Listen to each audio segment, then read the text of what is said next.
And whose team is this? Is this your team? Or is this your daddy's team? Thanks for listening to the Dad Mode Podcast, common sense parenting in a politically correct world. Here's your host, Andy Carlson.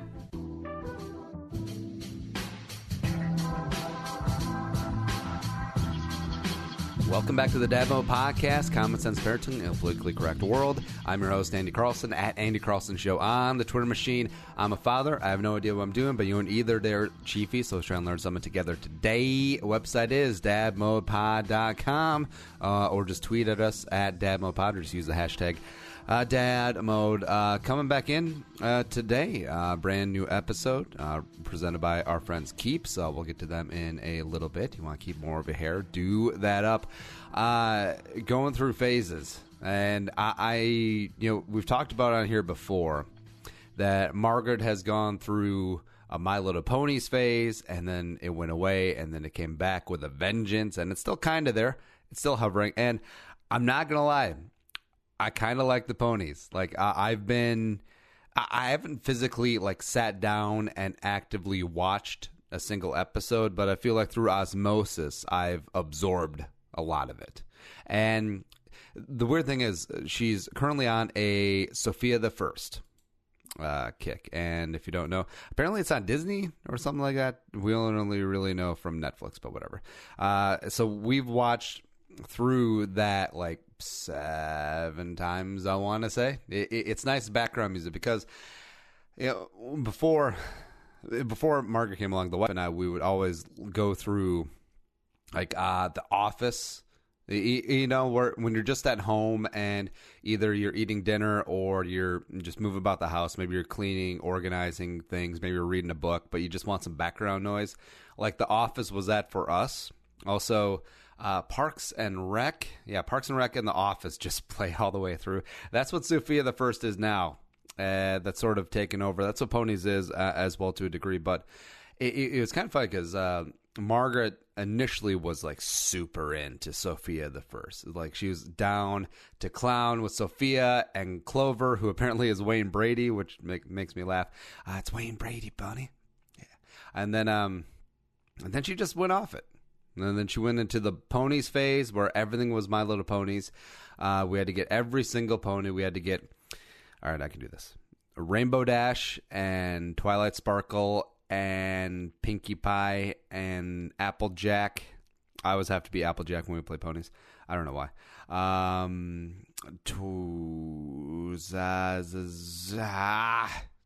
Crap. What's the yellow one? Rarity. Yeah, that's one of them. And the yellow one, Fluttershy? Whatever. Close enough. But after, ponies is still there. She hasn't cut ponies out of her life, but she was completely off of Sophia for, I want to say 4 or 5 months. And then all of a sudden, it came back with a vengeance. It came back with a force. We are squarely in the standard Disney princess phase. She loves Frozen. I don't think Frozen's that great of a movie, but I can see its appeal. Also, the kid loves it, so it's whatever. She's really into Moana, which is great because I think, trying to take a recency bias, but I think Moana is the best Disney princess because she's independent, she gets things done, she's a strong-willed woman. I think she's a great example for all the little kids watching her.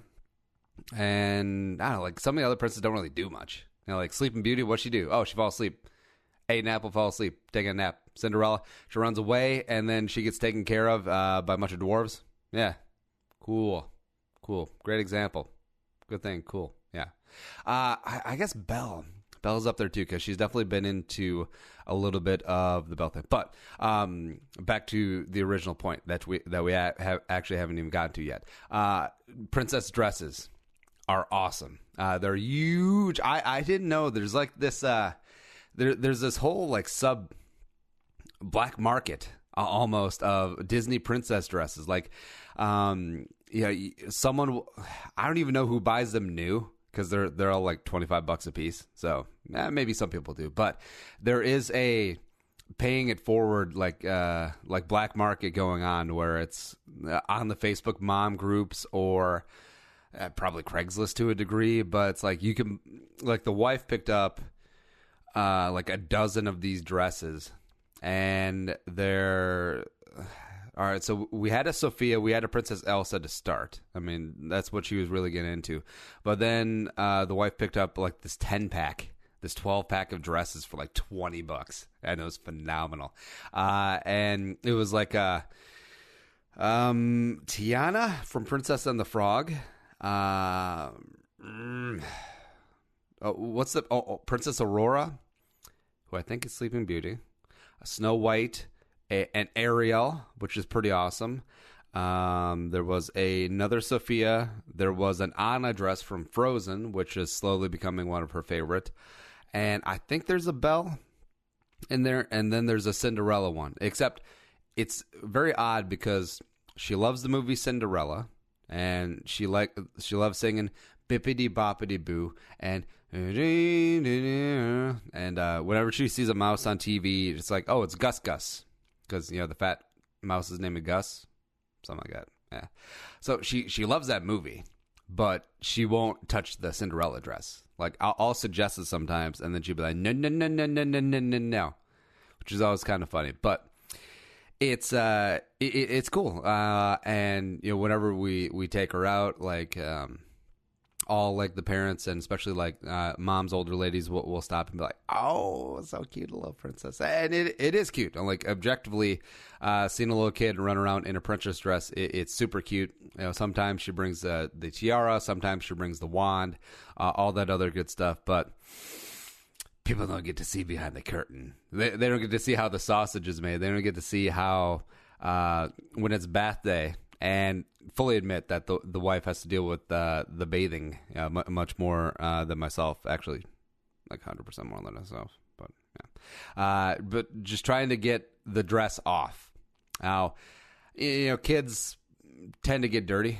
Maybe you've heard something like that. Like we were over the weekend, we were putting planters in. We're planting some vegetables in some windowsill planters, and Margaret wanted to help, and of course we're going to encourage her to help, and she had great fun doing it. But she was wearing the Princess Elsa dress, and of course that thing just got like caked in dirt. Right, but then trying to negotiate her to take the dress off and then put on another dress or take a bath. It's a hostage negotiation. There's definitely some give or take. Give me a hostage and we'll send in pizza or something like that. Or give me a hostage, we'll turn the electricity back on. Yeah, that's what's going on. But it is super cute. And the thing is, though, like, so we take her to childcare every day, and the thing that I have to keep doing is I have to keep rotating the dresses on a daily basis so that people don't think that we're neglecting her. Because I know it's perfectly fine. Like I do this too. Like sometimes I will wear the same pair of. So this may sound a little bit frou-frou of me, but a little bit hoity-toity, a little bit. But I have a pair of black Lululemon shorts, and like they're light, they're airy, they breathe, they're awesome. Like they're my favorite pair of shorts. I got them for free. I just like sent them to me, via Twitter, which is kind of cool. But I will wear those things every single day, and I don't care because you double triple check. Make sure that they're not stanking. Make sure that they're not stiff as a board. You know what I mean? But I mean, I'm a dude. Yeah, who cares? Like, I'll wear the same thing over and over. As long as I don't overtly stink, long hair, don't care. But with kids, I mean, I feel like sometimes you go nose blind with your own kids. But you just get, like, used to the scent. Like, this happens with people's houses sometimes where, especially if they got, like, pets or cats or something like that, or they cook a lot of stew. And, like, their house has a certain aroma where they'll never mind. But if you enter that house for the first time, you're like, whoa. I feel like that does the same thing with kids, but also, the kids that just wear the same thing over and over and over, day in, day out. Yeah, I don't want that to be people's impression of Margaret, because then that also reflects badly on me. They're like, oh, she's wearing Princess Elsa again. So, getting starting to get really creative, starting to really bribe about switching out the dresses. So Monday it'll be Sophia, and Tuesday it'll be Elsa 1, and Wednesday it'll be Anna, and then Thursday it'll be Elsa 2, and then Friday sometimes she wears Ariel because like under the sea, and it's part the usual bribing with treats, but also some of it is I have to sing the theme song from whatever movie it is. So I have to sing like the Frozen song or the Sophia the First song. It's something. Yeah. Something that is also something, a lot of something, our new friends over at Keeps, because hair loss, not just your dad's problem. Your dad is bald as a cue ball, but hey, your dad out there, by 35, 2 out of 3 men will start losing their hair, but hair loss is actually easy to prevent with Keeps. Easiest way to keep your hair. Keeps offers the only 2 FDA-approved hair loss products, clinically proven to keep the hair you have. Hence the name Keeps. Hello. It's entirely online, only $10 to $35 a month, less than $1 today to keep the lettuce on top of your head. It is huge. And get started with Keeps. Super easy. Just go, answers a few questions online, snaps some photos, and a licensed doctor remotely views your info, gives you the right prescription without ever leaving your couch. Within 2 to 3 days, 3 months supply, bam, treatment will arrive perfectly packaged at your door, also discreetly. So then your neighbor Bob doesn't know that you're losing it. To receive your first month of treatment free, go to keeps.com/dadmode. That's KEEPS.com/dadmode. That's a free month of treatment at keeps.com/dadmode. Keeps, hair today, hair tomorrow. So not gonna lie. So I love the ponies. I know every word of the pony theme song. And also, a lot goes into every single episode of Ponies and also Sophia. Like, there's a lot of stuff going on. Like, I've said this before, that I think the writing on Ponies is actually really phenomenal. And that also you work in musical numbers, you work in animation. Like, each episode, I mean, there's some production value going on those. But also the songs are super catchy too. Yeah. But I was a girl in the village doing all right. Oh, we need to talk about Sophia the First. We need to talk about, they never say what happened to Sophia's dad. They also never point out what happened to the original queen. And not to go dark and morbid here, but if we're living in the real world here, what are the chances that, so the queen passed away and the king is like, that woman from the village, I must have her. Oh, she's married? Oh, her husband shall just disappear because I'm the king. And I can do whatever I want, because this is a dictatorship. This is an oligarchy. This is a monarchy. I can do whatever I want. It's great. I'm pretty sure that the king had Sophia's dad murdered. Yeah, that's all I'm saying. Like, they're never going to revisit that, or they're never going to talk about it on the show. Feel like they should. Although that might be a little bit too heavy for the kids. They deal with a lot of stuff on that show, though. It's cool how they like integrate like actual real world problems and boil it down into like kid issues. I think it's a good way to indoctrinate kids into that. Yeah, but I don't know. But low key issue with wearing the dresses all the time is, so we almost got potty training licked. Like we're pretty good. She doesn't always request to sit on the potty when she has to go, so we're just ironing out those last couple. But she's good with the portable potty, like the sit-in with like the chamber pot on, also with the big girl potty. That's cool. But with the dresses on, there's always like the ruching, and of course, being a little kid, like they're not mini skirts, which is good. Don't get me wrong, but like they're long dresses, so you gotta like. I feel like a personal attendant at a wedding. You're just the bride's got to pee. Oh, even though she's been dehydrating herself to look her best on the wedding day, it's like, oh, she's got to pee. All right, so we got to ruche up the train, ruche up the dress, ruche, and then just hold it there while she pees, because you don't want the dress to touch the nastiness of like the back of the toilet either. Yeah. Well, since I'm a guy, like I'm fully aware of how the back of the toilet, not like the back, but like where the hinges for the seat and the cover are, I know that can get a little grody, and it is tough to clean. And I know that it's 100% my issue, because it's not like like the ladies are urinating on that portion of the toilet seat. I get it. I understand it. But so that's why I take extra care when she's using the big girl potty, which is just like a princess insert, which is weird for me. Like, I understand, like, it motivates kids to use the big girl potty, but also you're just pressing up your butt cheeks on Belle and Elsa and Moana, just like, because we have a Disney-themed toilet seat, which is apt, I guess. Yeah.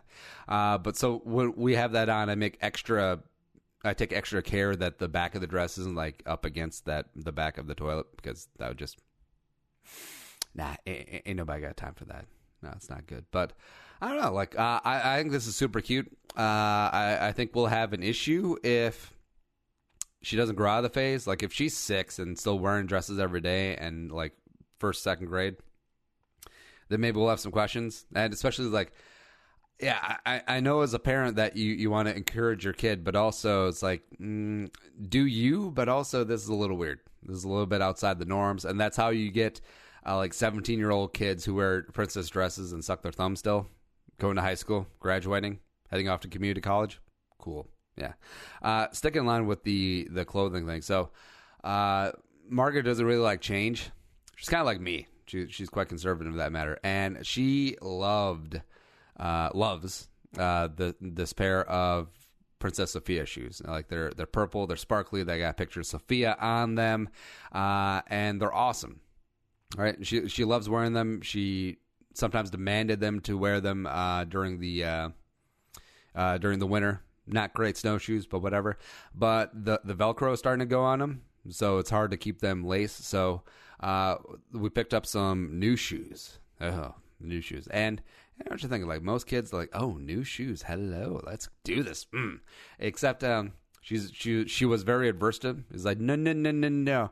And there's these cute little gray athletic-ish shoes with like some pink trim, actually more like salmon trim, and they got like a salmon bow like on the Velcro thing. So you had to do the tough sell. Like, actually I had to hide the Sophia shoes because she's got like a sniper's eyesight out there, or she's like a Top Gun eyesight out there. Like, was it 30-20 or whatever? Like, if there's just like a snizzle of fabric of it viewable, there's Sophia. Bam, she sees it. So I had to like actually hide them, and she was upset, and she's like, no, that whole thing with the new shoes. But then sold them on the bow, because the bow is super cute. They're super comfortable. They stay on. She can run and jump and do all the fun things that she likes to do now in them. I was able to do that, but also I had to bribe with candy. I'm not above bribery.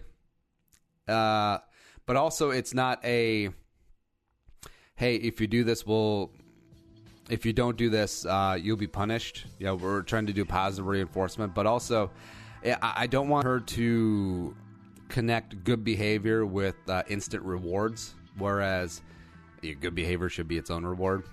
I don't know. We'll have to figure that out. But I mean, like we say on the show, it's a work in progress, isn't it? Yeah, there's no manual. Every kid is different, and we're just keeping rolling on here.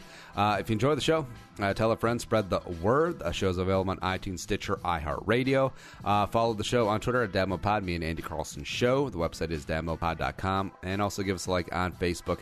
But until next time, be a man, be a father, go dad mode, and we'll smell you later. Think the episode you just heard is worth $1? Well, send it our way.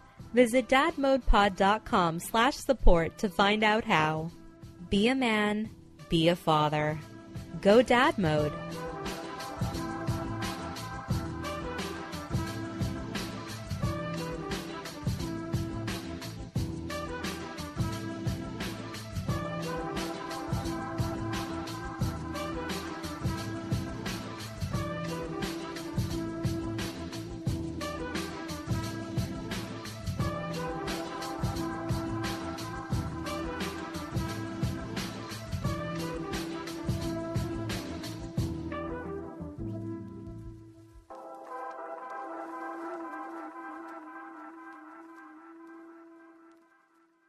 The music is created and produced by Deeb. To hear more of his tracks, visit soundcloud.com/Deeb.